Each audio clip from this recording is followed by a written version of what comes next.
Have you ever said, I'm okay with that? But if you were really honest, you weren't. You were uncomfortable or disappointed or something just didn't feel right. But instead of saying that, you said, it's fine. And over time, that becomes a habit. Hi, I'm Leslie. Over the past year, I've been facilitating deep dive sessions into the artist's way, working with people as they move through each stage of creative recovery. And there's a very clear shift that happens at this point. This is week 4, recovering a sense of integrity. If week 1 was about safety, week 2 began to shift identity. Week 3 brought energy. Week 4 brings honesty, quiet but very real honesty. Julia Cameron writes that one of the most dangerous phrases we use is I'm okay, because very often we are not. We use I'm okay as a way to avoid the truth. It keeps things smooth, it avoids conflict, it postpones change. But if you pause and really look at it, what does okay actually mean?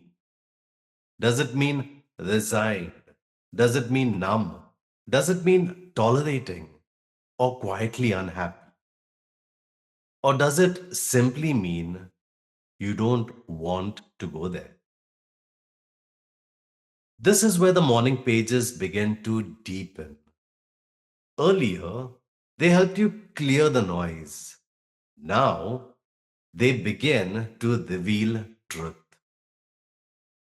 Cameron often says, the truth will set you free, but first, it may make you miserable. And you may feel that here. You might find yourself writing things like, I'm not actually okay with this. I've been ignoring this. I don't want this anymore. And that kind of honesty can feel very unsettling. Why this feels hard? Because honesty has consequences. If you admit something isn't working, you may have to change it. If you admit something doesn't feel right, you can't easily go back to pretending. And so, a part of you resists. Not because something is wrong, but because something real is shifting. And this is something Cameron points to very gently. Growth involves loss. You begin to outgrow certain roles, certain dynamics, even parts of your identity. And even if those things weren't right for you, they were familiar.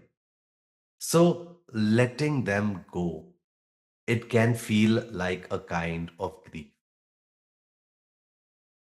You might notice this showing up in subtle ways. You feel a little more emotional. You feel slightly overwhelmed.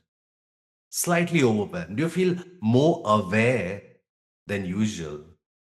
Nothing dramatic, but something has shifted. And what's that? It's simply that you're becoming more honest with yourself, and your system is adjusting to that. There's a quiet question that starts to emerge here. If I'm not that version of myself anymore, then who am I becoming? And you may not have an answer yet. That's okay. Cameron reminds us that we are not required to know everything. We are only required to stay open. This is that space. During this week, you may also feel a natural urge to simplify, to clear things out. Old habits, old environments, even physical clutter. You're making space. This is also the week of reading deprivation. And reading deprivation can feel uncomfortable because we are used to filling space with noise, with input. But when that quiets down, something else becomes clearer. Your own voice, our own voice. That's what starts to become clear. And this is the real shift of the week. We are moving from what should I feel to what do I actually feel. This shift is integrity. Integrity doesn't arrive all at once. It shows up in small moments. When you stop saying, I'm okay when you're not. When you allow yourself to be honest, even quietly. So, if this week feels uncomfortable, or if it feels a little unsettling, that's not necessarily a problem. It may simply mean that you're starting to see things clearly. And once you see clearly, it becomes very, very hard to pretend that you don't. If you're following along with the series, we'll continue into week 5 next.